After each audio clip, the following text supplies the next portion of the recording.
Call this meeting to order. We're here to discuss the Public Nuisance Ordinance 160, Wrecking Facility Ordinance 162, and at the request of Robin, it is pronounced Hack. Okay, so Robin is here, and I'm just going to turn it over to her while I get a new fresh page for notes, and tell us what what you're here for and what we can do. Okay, on like 160, when someone puts in a blight complaint, what departments should they take it to do it? I mean, does it come to the county commissioner? Does it go to the sheriff? Does it go to the PA? Where should it be done? Because there's no way it's telling anybody where it's going for the 160 or 162. Are you thinking it was designed to confuse the voter? Of course. Okay. Sorry. Let's start with Dan. What would be your answer? Because I think there's more than one answer. Dan Martinson for the record. There is provisions in the nuisance ordinance for submitting the complaint, and it lists the building department or planning department, the sheriff's office, or the board of commissioners office. And then that's been worked a few different times because that was a bit confusing when it wasn't necessarily, depending on the nature of the complaint or the nature of the actual non-compliance, dictates which department or which entity might be tasked with investigation and processing of a compliance claim. So through some working with the PA's office, there was we can take in the complaint in any one of the departments. It then gets submitted up to the prosecuting attorney's office with some analysis of whose case should it be or who should be the point people on that particular complaint. Many times it's multiple, so the complaint can involve the sheriff's office, the planning and zoning, building department, public works. Could involve any number of departments, and then that's where some of the confusion lied in. Well, is there 4 departments that need to investigate this, or 1 department that needs to investigate it? So there is provisions in the code that says submit the complaint, and then the complaint will get moved and appointed to somebody. Typically, the board of commissioners then is the dictating Which entity to who's going to be tasked with oversight. So It should come into the commissioners then? The way the ordinance was written is that it can come into any of the departments. Okay, when somebody, this is not me, somebody else, he had put in a written one after had talking numerous times to the sheriff walking around and stuff. And he put a written one in February 15th, 2021, and he never heard a word. And then he put another one in, and the last one he put in was February 14th, 2023. And, you know, how do you find out if somebody's been assigned to it? Do they call you? Where did he put it? Huh? Where did he put it in? One time he took it to the sheriff's office. Because I'm not aware of any. Right, he Yeah. didn't bring it here, Okay. no. so, no. So he probably did. Either there or the PA's Okay. office, either way. I could find out easy enough. But it seems like it has to find a way to be put in someplace. Originally, this has been years of stuff going on. And I know it's a whole new regime everywhere. And things you gotta work through.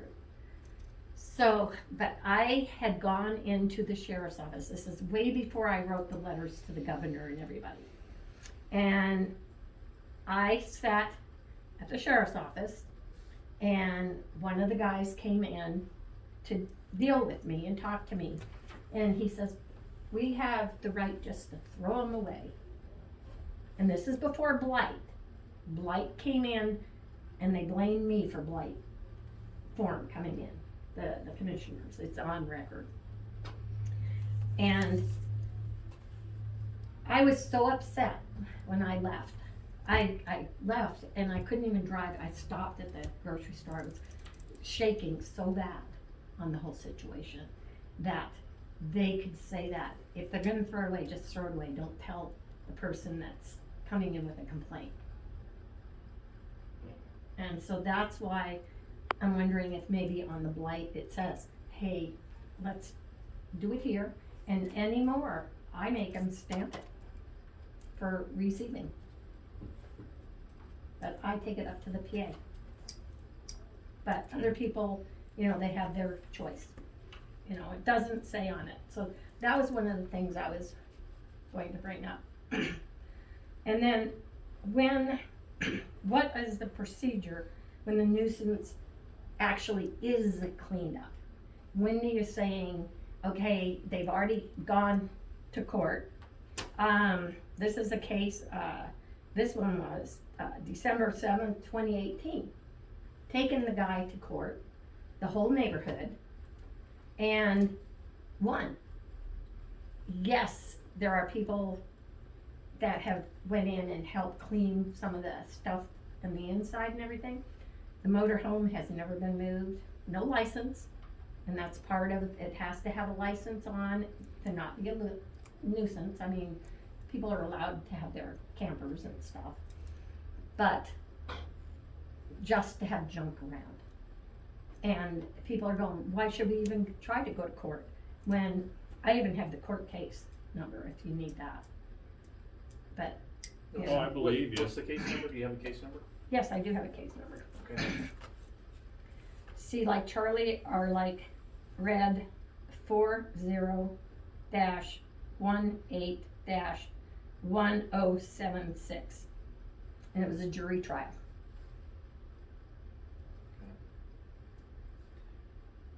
And they found against the person with the blight. Yes.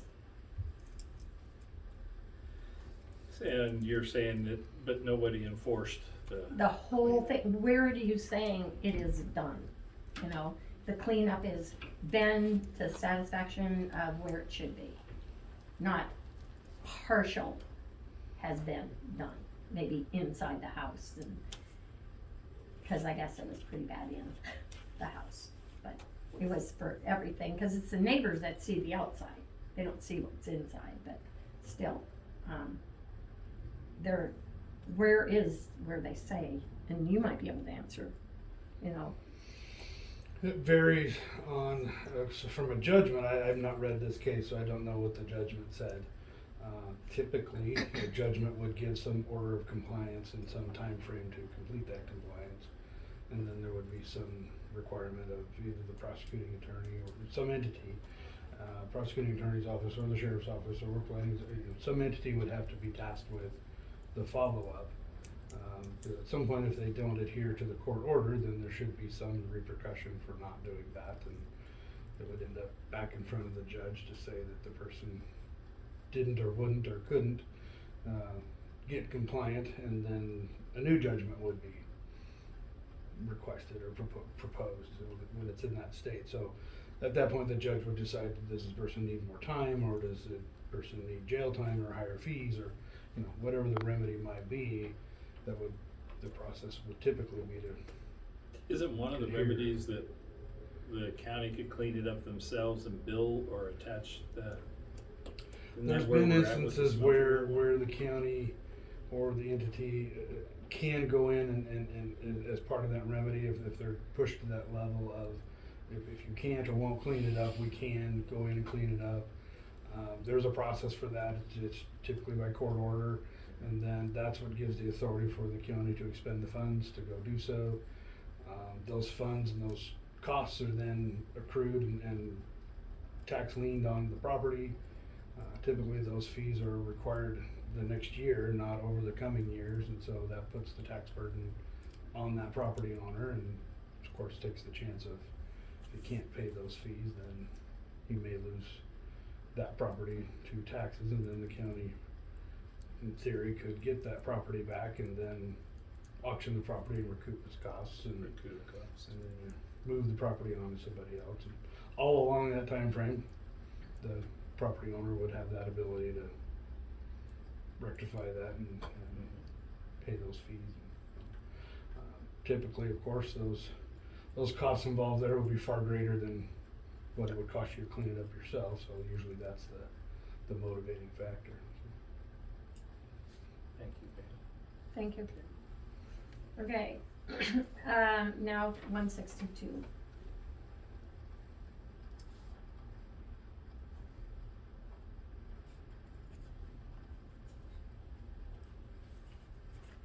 Okay, they have to, set up and get a license every year, as far as I know. And if they don't abide by those dates, what is the procedure after that? If they don't abide by The dates of getting the new license? Can they wait till March or February or whatever and get a license at that time? Or are they made to stay by the dates that are, in your ordinance of 162? Cause they have to get it by December 31st. can you speak historically to that? I can speak just to the very little I know because I've barely dabbled in it since I've been here. Like, for example, they have two coming up to sign actually tomorrow. Nothing that I saw in the ordinance says one way or the other on that, so that's a good question. And maybe we can bring that up to Brittany when we talk to her. It does say that there are penalties involved. I don't think there's a specific date, but their license is still the same amount of time. I did send out reminder letters at the end of February. I can't speak for what they have done in the past, or what the actual, I guess, end date is on that. I sent letters out at the beginning of December that said, your record your licenses are going to expire. Most of them paid by then, a couple haven't, so. Okay, so that's what I'm asking.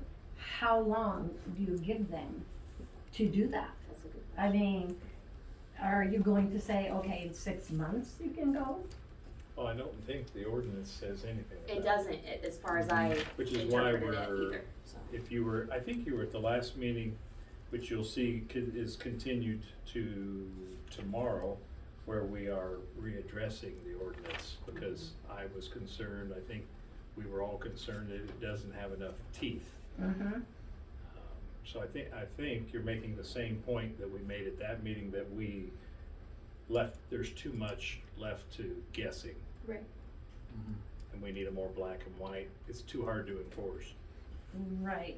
I'm trying to find where it says by December 31st, real quick. The only paragraph I saw when I went through it, and mine was brief, again, I don't know everything as much as everybody else in the county does, but there's, Okay. at the very end, last couple of pages, there's a box that talks about penalties. It doesn't have a date, I don't think. Okay, the license fee transferable display. License shall be valid from January 1 on the year they are issued and expires on December 31st of that year. That's correct. What I say. Yep. And shall not be subject to proration, Yeah, so, it just leaves a lot to guess. yeah. And then when they get issued the license, is there any way of maybe going out and making sure they're in compliance? The shielding is up, the gates are up, whatever. When you're going to allow them to have a license.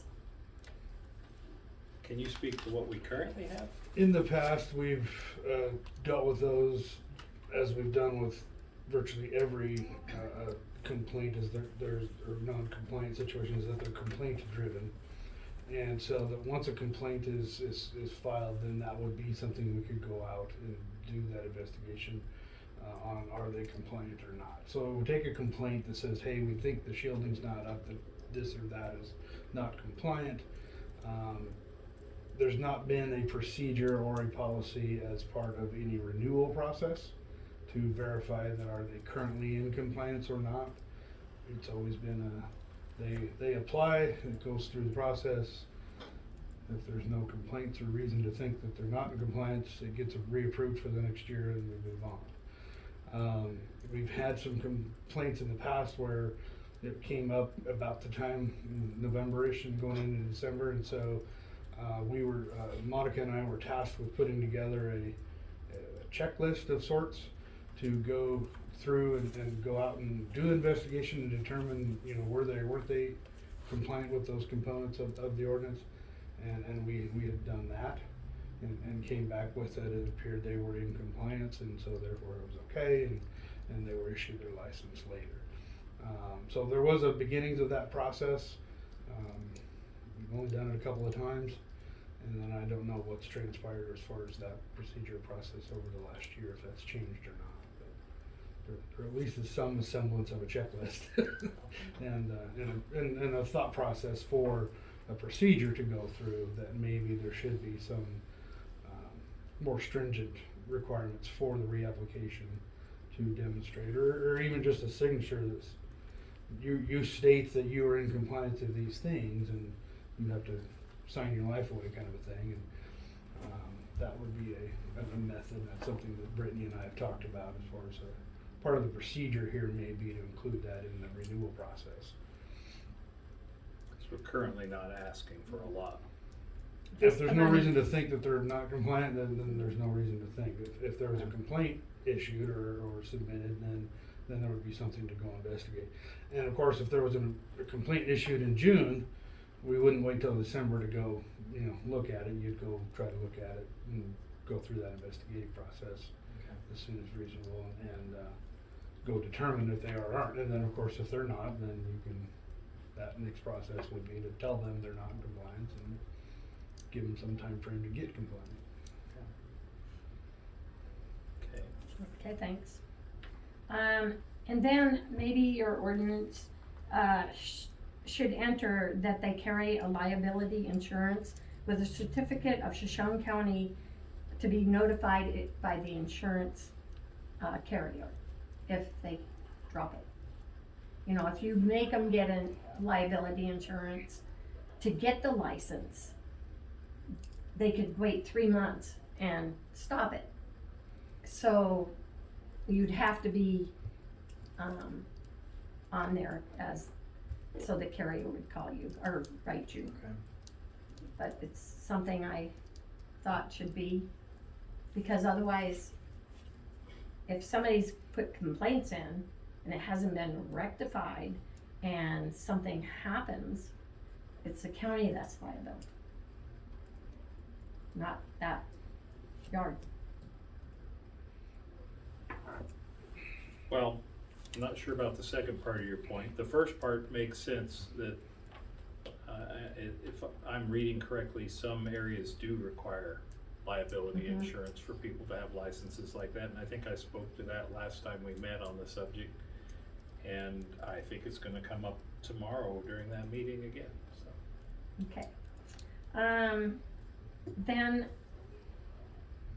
with DEQ, they have a waste tire, there is a waste tire storage sites that must obtain a permit or written court authorization. Owner or operators must maintain a minimum of $2.50 per tire financial assurance in form of cash bond. And you can read that in DEQ's paperwork. How do they enforce it, do you know? No. So, the commissioners can also authorize them keeping, a certain amount of tires. It's written in a way that it can be, you guys have the papers for DEQ.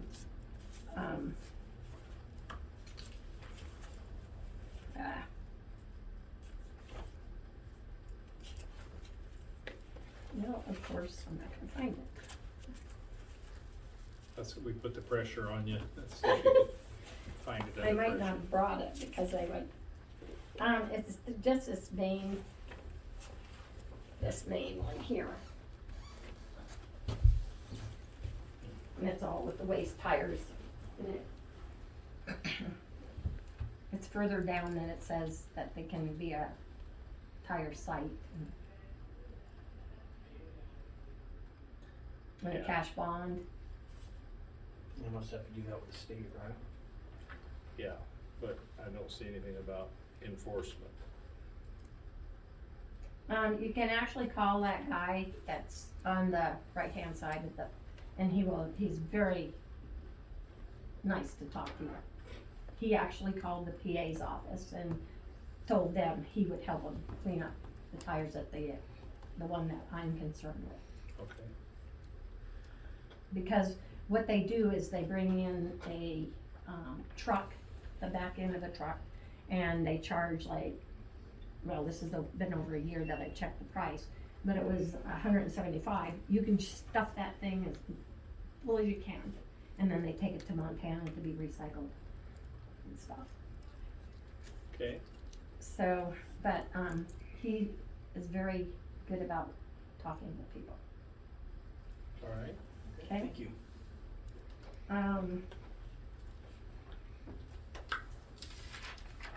Okay, another, if a business has been grandfathered into an area that is a, residential, but they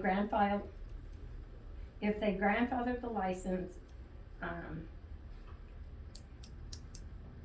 in how long after they don't get a license does that grandfather becomes null and void? I wasn't aware you could grandfather a wrecking yard. This one, Probably loosely decided. I don't know if you would find documentation that would say thou has been grandfathered. It would come down to, you know, however long the junkyard's been there versus the residential uses and that particular zoning. It's my somewhat uneducated assumption that that junkyard and even the one up Pine Creek has been there prior to our land use codes of 1973. So it's grandfathered by institution of the new laws, and that's where they are grandfathered.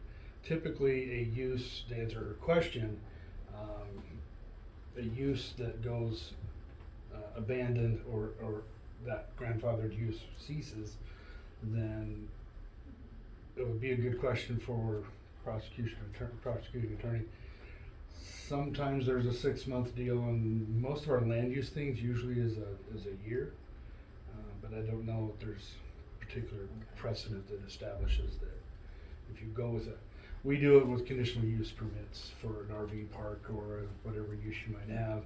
If you abandon that use for some time frame, could it be then that conditional use permit be revoked or rescinded? We've never really had to do that, so I don't know what the critical is. The times I've had to do it is the property owners came to us and said, we want to remove this conditional use permit from our property, so mark the file as it being rescinded. And usually it's like, well, why do you want to do that when it carries with the property? But anyway, the answer here might be determining a time frame that if you go without a license, the idea is that you are non-compliant. You shall not be operating as a wrecking yard if you don't have your current license. And if you go for a year, that grandfather status, then, you know, or whatever that time frame is, you would lose that status, and therefore you'd then have to probably get a conditional use permit and or proper zoning in order to reestablish the use, which could be difficult in a R2 zoning that doesn't allow for such things. Okay. So probably what we have currently in law is inadequate. okay.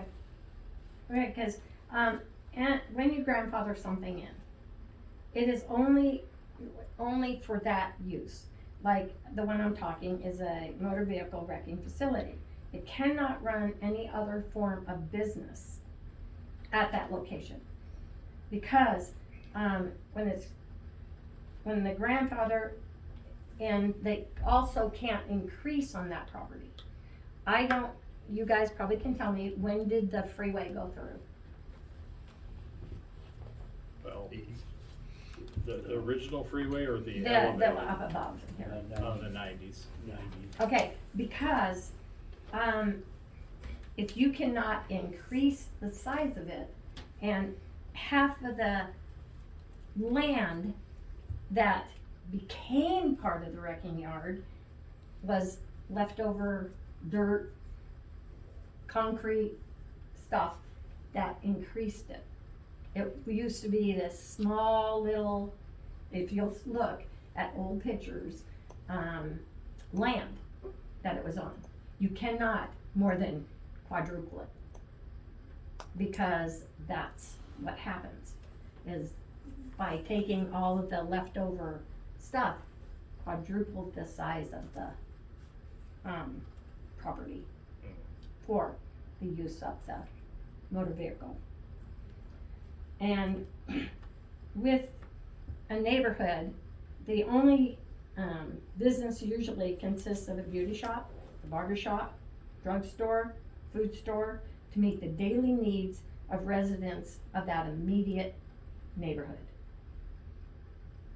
But because they say he was grandfathered, then he should have to stay that size. It has to be just what it originally was grandfathered in. And you're talking about a specific case right now? Yes, Okay.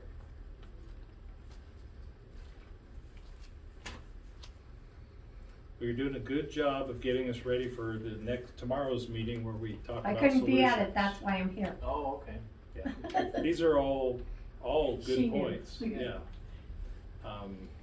And I think we've already acknowledged that we need to tighten things up so that it's not a gray area, because when it's gray, nobody does anything.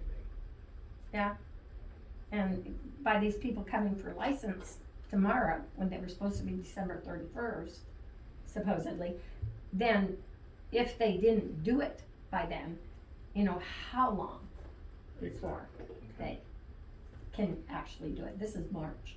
Yep. It's a So- good point. It's just nobody's ever written it into law. So, Okay. that's all I have to say, but I couldn't be tomorrow, so Okay. that's why I asked her if I could come today. I appreciate it. Do we have any other public comment? Mr. Beener? Yes, for the wrecking yard licenses, to see if they're in compliance with your code. When Dan left and they brought that other person into P&Z, that was supposed to be what they did, is they were supposed to go out and look at these. And I doubt there's any record of anything being looked at. Okay. Anything else like that? Nope, that's it. I'll just go around the room now. Okay, Heather? Commissioner, anything else? No? I'm getting ready for tomorrow. We thank you for your input. Yes, We know appreciate we have some challenges and we're working on it. Like I said, it's a whole new regime, and you have to be given time also, so. Yes. Hopefully not time to fail. Hopefully. It is a tough issue. You brought up some good points today that we'll, we'll make sure we. Enforcement's a challenge. You don't want the county having to pay for all the cleanup. You're trying to push people to do the right thing, and some people push easier than others when it comes to the right thing, and some people have different definitions. So we just need to make it less gray and more easily defined. Okay, not only the wrecking yard, also that blight, with, I think they go hand in hand. They both need to be. okay. Yeah, because like I said, actually the one guy, he called me, and he says, I haven't heard anything, you know? He said, I did it 2 years ago, I did it a year ago, I did it this year, nothing, so. Good. That- Thank you for sharing. Yeah, Appreciate it. all right, Okay, thank you. meeting adjourned. I'm gonna take my